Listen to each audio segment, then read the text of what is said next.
Hello and welcome to UPSC वाला। UPSC वाला में आप सबका स्वागत है। मैं हूं आपका एजुकेटर शशांक रॉय और आज का एपिसोड आपके लिए हमेशा की तरह इंपॉर्टेंट होने जा रहा है। नाउ आज जो हम डॉक्यूमेंट शेयर करने जा रहा है, जो हमारा प्रेजेंटेशन है, that is related to BBC documentary. BBC ने अभी हाल ही में एक डॉक्यूमेंट्री रिलीज की और डॉक्यूमेंट्री का थीम था India the Modi question. Now with immediate effect अभी इसके रिलीज होने के साथ साथ centre blocks tweet sharing BBC documentary critical of prime minister Modi. BBC जो कि ब्रिटेन का पब्लिक ब्रॉडकास्टर है, उन्होंने अपना एक डॉक्यूमेंट्री रिलीज किया एंड इस डॉक्यूमेंट्री का नाम है इंडिया द मोदी क्वेश्चन। हालांकि इस डॉक्यूमेंट्री को इंडिया में रिलीज होने से मना कर दिया है, रिस्ट्रिक्शंस इंपोज कर दिया है गवर्नमेंट ऑफ इंडिया ने, क्योंकि this documentary was critical of prime minister Modi. और ये डॉक्यूमेंट्री सेंटर्ड अराउंड है गोधरा नरसंहार से रिलेटेड है, जिस डॉक्यूमेंट्री में बहुत से ऐसे एलिगेशंस लगाए गए हैं, बहुत से ऐसे क्वेश्चंस लगाए हैं जिसको government which those questions are not good for government of India. So इन सारे क्वेश्चंस को और इन सारे एलिगेशंस को, ब्लेम गेम को हम समझेंगे और देखेंगे गवर्नमेंट ने कौन से पावर का इस्तेमाल किया, कौन से एक्ट का इस्तेमाल किया जिसके थ्रू यूट्यूब के वीडियोस को सेंसर किया गया। एक बार जरा हम देखते हैं। Centre blocks tweet sharing BBC documentary critical of prime minister Modi. So ये न्यूज़पेपर द हिंदू का आर्टिकल है। And BBC documentary on Modi is propaganda and reflects colonial mindset.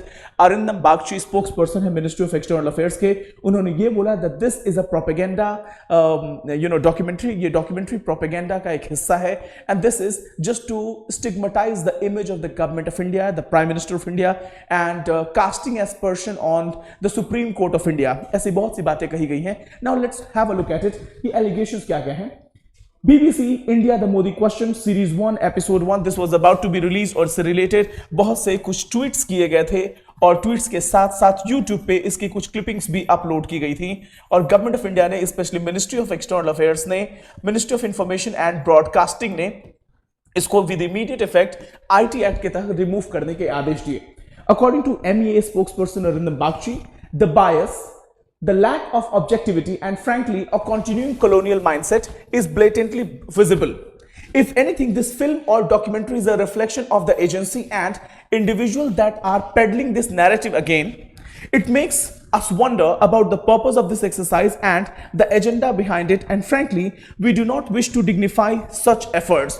और ये स्टेटमेंट देते हुए मिनिस्ट्री ऑफ एक्सटर्नल अफेयर्स के साथ साथ ministry of information and broadcasting ने इन सारे डॉक्यूमेंट्रीज को इमीडिएट इफेक्ट्स के साथ स्टॉप करने को बोला, रिमूव करने को बोला फ्रॉम यूट्यूब और जितने भी डिजिटल प्लेटफॉर्म्स थे। नाउ बीबीसी द डॉक्यूमेंट्री, ये आर्टिकल किससे रिलेटेड, ये डॉक्यूमेंट्री है इंडिया द मोदी क्वेश्चन। ये गोधरा नरसंहार से जुड़ी हुई कहानियों से रिलेटेड है जिसमें गवर्नमेंट को भी रिस्पॉन्सिबल ठहराया गया है। ये डॉक्यूमेंट्री बेस्ड है, यूनाइटेड किंगडम की गवर्नमेंट ने इसका एक सीक्रेटिव रिपोर्ट तैयार की थी क्योंकि यूनाइटेड किंगडम में बहुत से सब्सटेंशियल पॉपुलेशन मुस्लिम कम्युनिटीज का था और उनके ग्रीवेंसेस थे कि यहाँ पे एक कास्ट रिलेटेड वायलेंस हो रहा है, एक एथनिक वायलेंस हो रहा है जिसमें यहाँ की गवर्नमेंट भी इन्वॉल्व है। और here it is, these are some of the images, Godhra junction, और ये कुछ हॉरिफिक इमेजेस हैं गोधरा इंसिडेंट से रिलेटेड। यहाँ पे ये पोस्टर बॉयज हैं, ये इमेजेस बहुत ही बड़े लेवल पे एक वायरल हो गए। यहाँ पे one of the Muslim boy हाथ जोड़ के रिक्वेस्ट कर रहा है जिसकी फैमिली को मर्डर किया गया and he is one man who was voluntarily behaving in this entire episode. ये कुछ इमेजेस हैं गोधरा नरसंहार से रिलेटेड है जहां बहुत से घर जल गए और उस समय प्राइम मिनिस्टर मोदी, जो हमारे प्राइम मिनिस्टर हैं, he used to be the chief minister of Gujarat at that point in time. ये वो लोग हैं जिनको इस नरसंहार में, जिनके नरसंहार, I mean that is the words जो कि मीडिया हाउसेस ने दिए हैं, गोधरा नरसंहार, गोधरा कॉन्फ्लिक्ट, कम्युनल वायलेंस इसको कह लीजिए। ये कुछ लोगों की इमेजेस हैं जो उनमें मारे गए हैं, बच्चे, बूढ़े और सारे लोग। इस रिपोर्ट की अगर हम बात बोले तो this report says that Godhra में बड़े लेवल पे कम्युनल वायलेंस भड़का था जिसको जो कि 28 फरवरी से शुरू होके मार्च 2002, 28 फरवरी से लेके 2 मार्च 2002 तक कंटिन्यू रहा, यानी कि लगभग 3 दिन, 28, 29 और 28 फरवरी, 1 मार्च और 2 मार्च तक, ये 3 दिनों तक चला। According to documentary the violence killed 2000 लोगों की इसमें मौत हुई अकॉर्डिंग टू गवर्नमेंट रिपोर्ट, और उसमें majority of the people who were killed they were Muslim.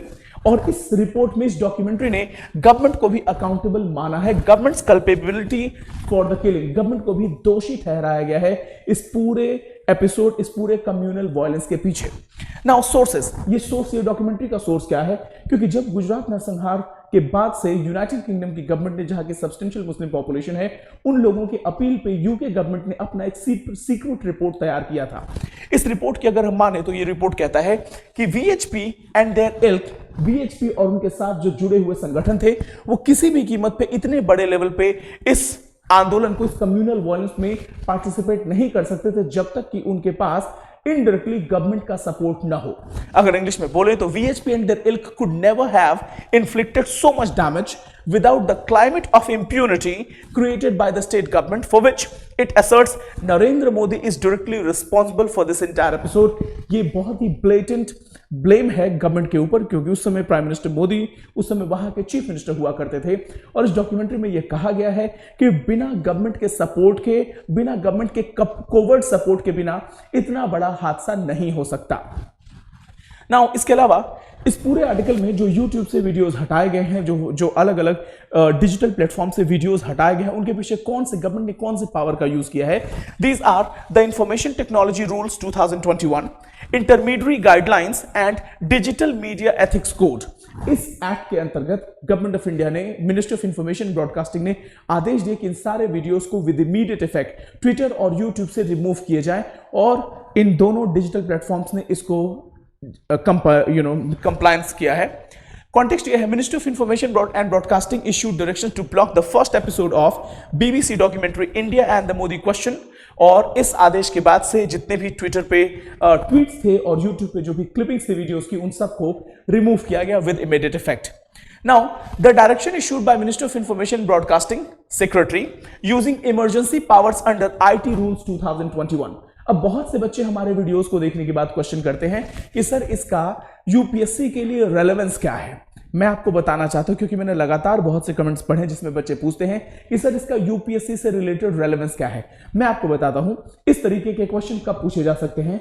UPSC mains examination में कोविड-19 के टाइम में आपको नेशनल डिजास्टर मैनेजमेंट एक्ट के अलावा एपिडेमिक डिजीज एक्ट 1897 से रिलेटेड क्वेश्चन पूछे गए थे, क्योंकि जब पेंडेमिक लॉन्च हुआ, जब पेंडेमिक इंडिया में शुरू हुआ था, उस समय गवर्नमेंट के पास कोई स्ट्रेट अवे कोई स्पेसिफिक लेजिस्लेशन नहीं था कोविड को कंट्रोल करने का, और गवर्नमेंट ऑफ इंडिया ने इन दोनों पावर्स को यूज किया था, national disaster management act and epidemic disease act 1897।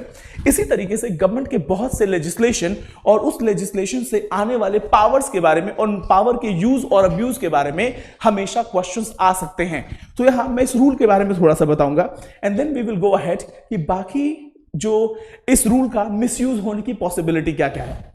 Now here, broadcasting secretary ने emergency power under IT rules 2021 issue किए, और जिसके चलते यूट्यूब और ट्विटर को इमीडिएट इफेक्ट के साथ इन सारे रूल्स को का कंप्लायंस करना पड़ा, यानी वीडियोस को रिमूव करना पड़ा। नाउ गवर्नमेंट ऑफ इंडिया ने वो क्या क्या इश्यूज फ्लैग किए हैं। गवर्नमेंट ऑफ इंडिया का ये कहना है कि this documentary is an attempt to cast aspersion on the authority and the credibility of the government of India.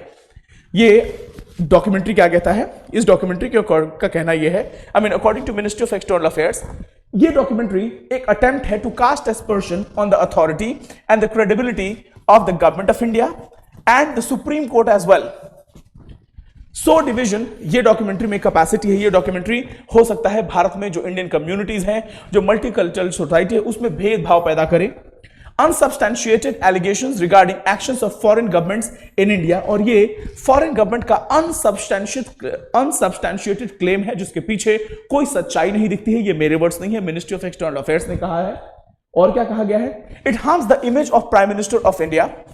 उसके अलावा undermining the sovereignty and integrity of the nation, potential to adversely impact India friendly relations. तो ये आप IT act के emergency power का use कब कर सकते हैं, अगर इंडिया की सोवरेनिटी, इंटेग्रिटी और इंडिया के फॉरेन रिलेशंस को अगर ये इंपैक्ट करता है, तो इसको विद इमीडिएट इफेक्ट से आईटी रूल्स के अंतर्गत इमरजेंसी पावर का यूज किया जा सकता है।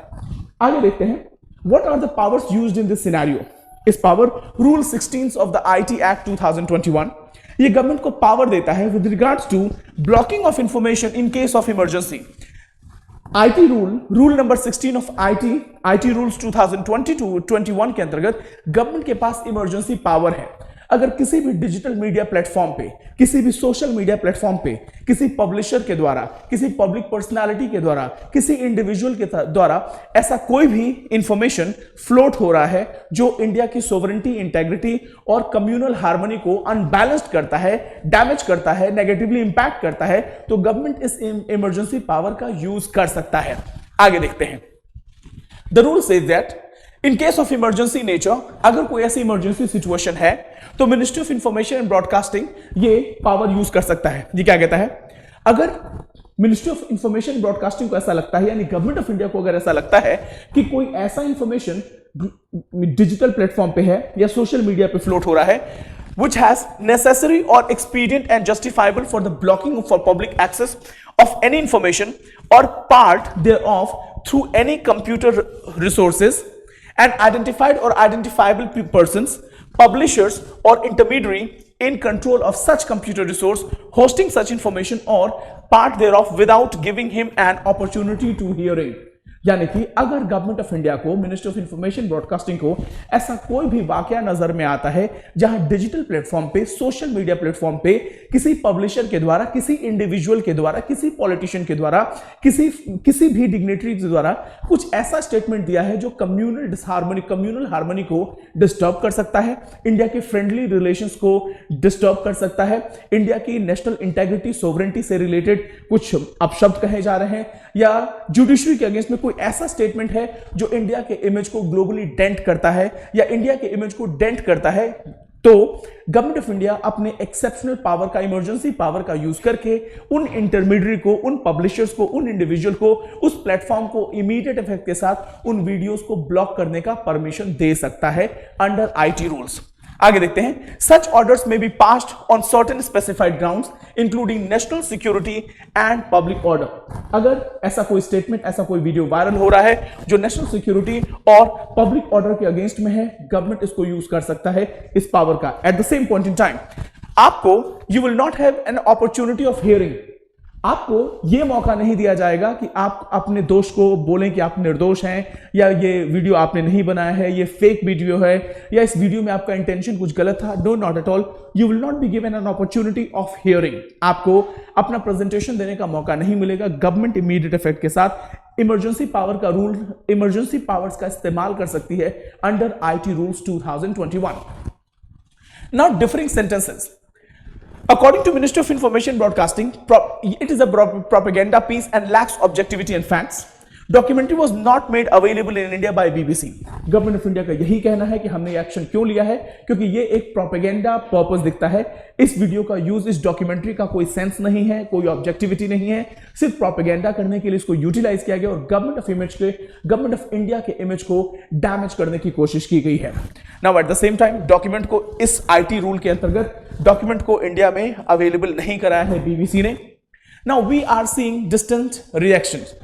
नाउ हर एक सिक्के के दो पहलू होते हैं। कहीं कहा जाता है कि power corrupts and absolute power corrupts absolutely. ये स्टेटमेंट आपने बहुत कॉमन सुना होगा, बहुत ही क्लीशेड है। तो हर एक लॉ जो लॉ इन्फोर्समेंट एजेंसी यूटिलाइज करती हैं, उसके मिसयूज के भी चांसेस होते हैं। यहां पे ऐसे बहुत से सेंटेंसेस, बहुत से इंस्टेंसेस हैं, बहुत से मीडिया हाउसेस हैं, बहुत से डिग्नेटरीज हैं, बहुत से फॉरेन चैनल्स हैं जो इंडिया के इस कदम को सही नहीं ठहरा रहे हैं। उनके अकॉर्डिंग ब्लॉकिंग और shunning is not a sign of true democracy, it must not be confused with. So यहां पे बहुत से लोग का रिएक्शन यह आ रहा है कि ब्लॉकिंग और शनिंग ऑफ द वीडियो, यानी इमरजेंसी पावर का यूज करके, आईटी रूल्स का यूज करके आपने अगर वीडियोस को शन कर दिया है, वीडियोस को ब्लॉक कर दिया है, रिमूव कर दिया है, तो ये ट्रू डेमोक्रेसी का साइन नहीं है।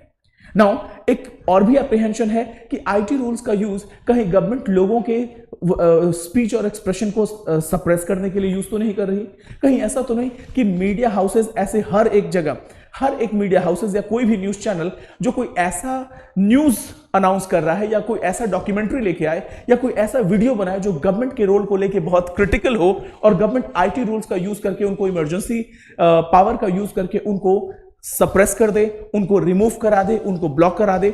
इसी बात को लेके एप्रीहेंशन, लोग एप्रीहेंसिव हैं।